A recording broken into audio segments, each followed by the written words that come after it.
Hello students, welcome to 8th lecture of structure of atom. So in previous lecture we discussed about black body radiation.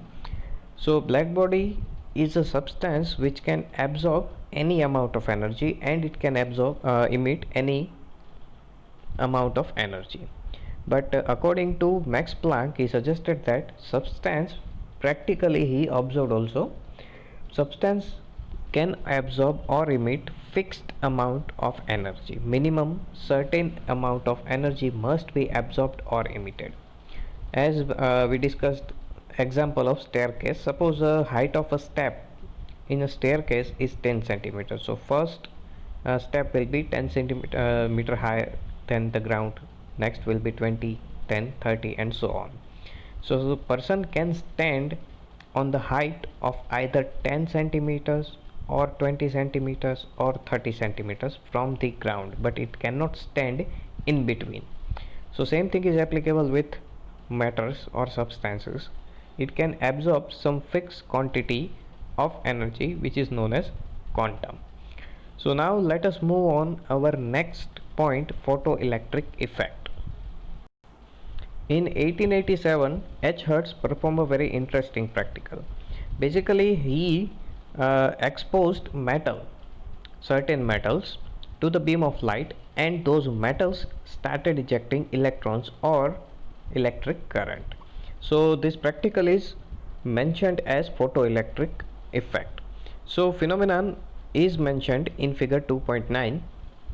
So as we can see in this image, we used light radiation or electromagnetic radiation, and this metal plate is exposed to the light. When sufficient energy is provided, some electrons will be shoot out from metal surface, and these electrons can be detected via detector. So in this practical we can say that we provided light which is responsible for the ejection of electrons from metal surfaces, and observed result from these practicals are mentioned here. The electrons are ejected from the metal surface as soon as the beam of light strikes the surface. That means there is no time lag between the striking of light beam and the ejection of electron from the metal surface. So that means it is very instantaneous process. It do not take time.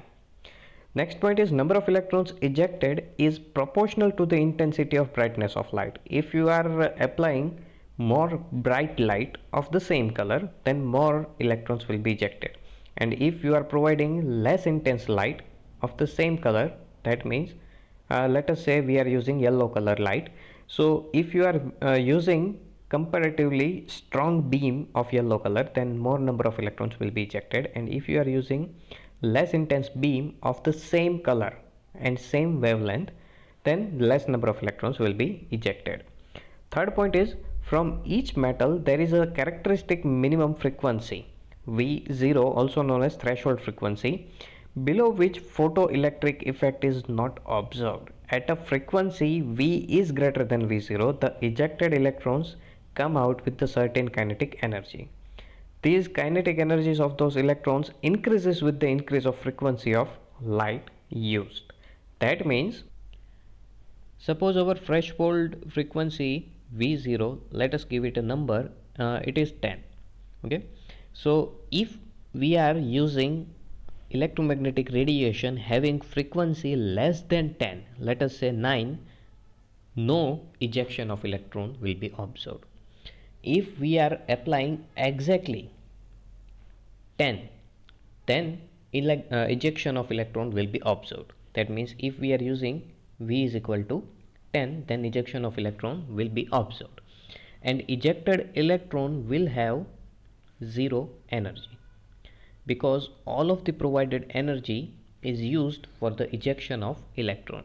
But if we are using more than threshold frequency, that means used frequency, let us say it is 13, so ejected electron will have 3 points of energy. That means out of 13, 10 points is used for ejection of the electron and 3 point is kinetic energy of our electron.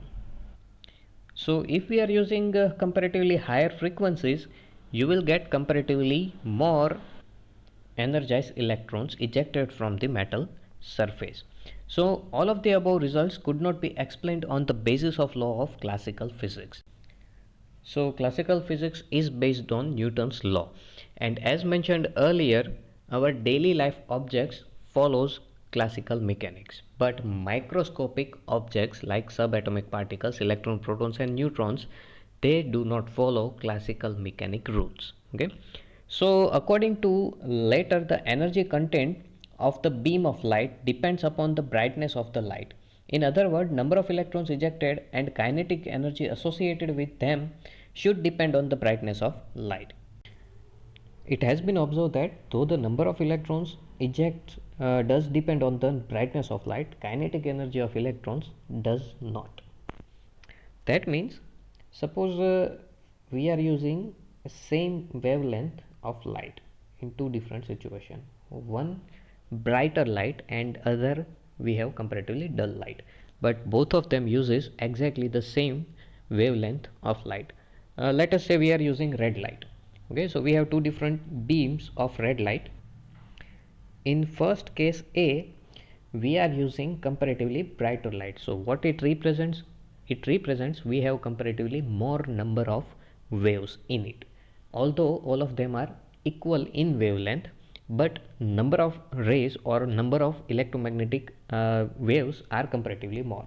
So suppose if this is comparatively more intense light, so it or brighter light, it represents we have more same wavelength containing electromagnetic radiations like this. And in case of second or dull red light, we have comparatively less number of waves. That's why it is comparatively dull. So let us assume in first case we have 10 waves and in second case we have 2 waves. So that means in first case we are able to eject 10 electrons. One wave is able to eject 1 electron. In second case, number of electrons will be maximum 2. Okay, so this represents number of electrons depending on the brightness of light. But as mentioned, energy of electrons do not depend on the brightness of light. So each wave, in this case, let us say it contains 2 points of energy. One wave is equal to 2 points of energy, and for the ejection of electron we need, let us say, 1.5. Okay, energy is equal to 2 in one wave and requirement of energy is 1.5. So that means 1.5 out of 2 points of energy will be used for the ejection of the electron, and remaining 0.5 points of energy will be kinetic energy of electron. That means in case of A, we have total 10 electrons having 0.5 kinetic energy. In second scenario, we have same type of wave, so energy of these waves or electromagnetic radiation will be same as mentioned above, that means 2 points. So it represents we will get 2 electrons having 0.5 kinetic energy in comparatively dull light. So that's why we can say that on the brightness, number of electrons are related, but energy of electron is not. Okay, so same situation is mentioned here. For example, red light frequency 4.3 to 4.6 into 10 raised to 14 of any brightness intensity may shine on a piece of potassium metal for hours, but no photoelectrons are ejected. But as soon as even a weak yellow light, now as you can see, yellow light has comparatively more frequency, that means it is higher in energy. So 5.1 to 5.2 into 10 raised to 14 shines on the potassium metal, the photoelectric effect is observed. The threshold frequency VO for the potassium metal is 5 into 10 raised to 14. That means, let us say our yellow light contains 5.1 into 10 raised to 14 hertz and our requirement is 5 into 10 raised to 14. So that means each ejected electron will have 0.1 into 10 raised to 14 hertz equals energy. Okay, this is not the energy value, this is a value of frequency, and we have to convert it into energy to obtain the kinetic energy of electron. So Einstein was able to explain the photoelectric effect using Planck's quantum theory of photomagnetic radiation as a starting point. That means theory of Einstein will use base of Planck's quantum theory. So what it means? So this type of photoelectric effect means we are actually bombarding the beams or particles of light. So the photons are known as particle of light. So photoelectric effect is due to bombarding of photons on metal electrodes. We can use example of our macroscopic materials. Suppose we have let us say two different balls. So ball A is steady or stationary, it is not moving, and we are throwing ball B in the direction of ball A like this. So what will be the observation? This stationary ball, when second moving ball will collide with this stationary ball, this ball will start moving because of transformation of some of the kinetic energy of ball B. Suppose initial velocity of ball B, let us say it is 10 meters per second, and for A it is 0 meters per second. During the collision of B and A, some of this kinetic energy will transfer in ball A. Let us say after the collision, speed of ball A is 5 meters per second, that means it is increased, and speed of B will become 5 meters per second, because during the collision energy of B is transferred in A. So same type of observation or same type of phenomenon can be applied to this photoelectric effect. We can assume this first ball is electron and this second ball is photons, that means particles of light. If particles of light have sufficient enough energy, so they can collide with electrons and electrons will be ejected from the metal surface. Okay, so that's why the photons of sufficient energy strikes on electrons are ejected without any time lag or delay. That means it is instantaneous process. So same type of observation can be done in any macroscopic objects. That means we can say that we can use this type of observation in marbles or in case of balls. And the greater the energy possessed by the photon, greater will be the transfer of energy to the electron and greater of kinetic energy of ejected electrons. Let us repeat our example again. Suppose we have A electron and B photon. To eject this electron, let us say minimum requirement of energy is 10 point. So if this photon has sufficient energy, then it is able to eject this electron from metal. If it do not have, no ejection of electrons will occur. So if we are applying 10 points of energy on this electron will be ejected from metal surface, but kinetic energy of this electron will be 0. That means it won't be able to move. But if we are giving comparatively more powerful photons, let us say we are providing 20 points of energy photon on this electron, so electron will be ejected and it will move with some kinetic energy. So 10 point of energy out of 20 will be used for the ejection of electron and remaining 10 points will be present as kinetic energy of electron.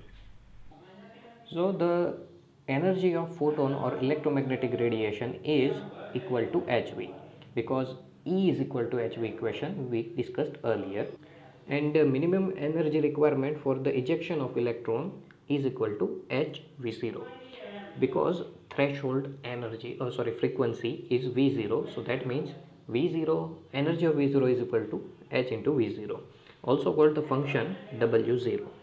then the difference in the energy is hv minus hv0 is transferred as a kinetic energy of electron, photoelectron. So following conservation of energy principle, the kinetic energy of ejected electron is given by the equation mentioned here. So as we can see, hv is equal to hv0 plus 1 by 2 mev square, where me is the mass of electron, v is the velocity associated with the ejected electron, and more intense beam of light consists larger number of photons. That means energy of photon will be same, but quantity of photons will be more in brighter light. In dull light, number of photons will be less. In brighter light, number of photons will be more. So simply it means brighter light contains more photons. That's why they are able to move or eject more number of electrons. So for obtaining higher to obtain higher energy containing electrons, we need higher energy containing photons, and that's why we need to shift to higher frequencies, and higher frequencies gives us different color of light.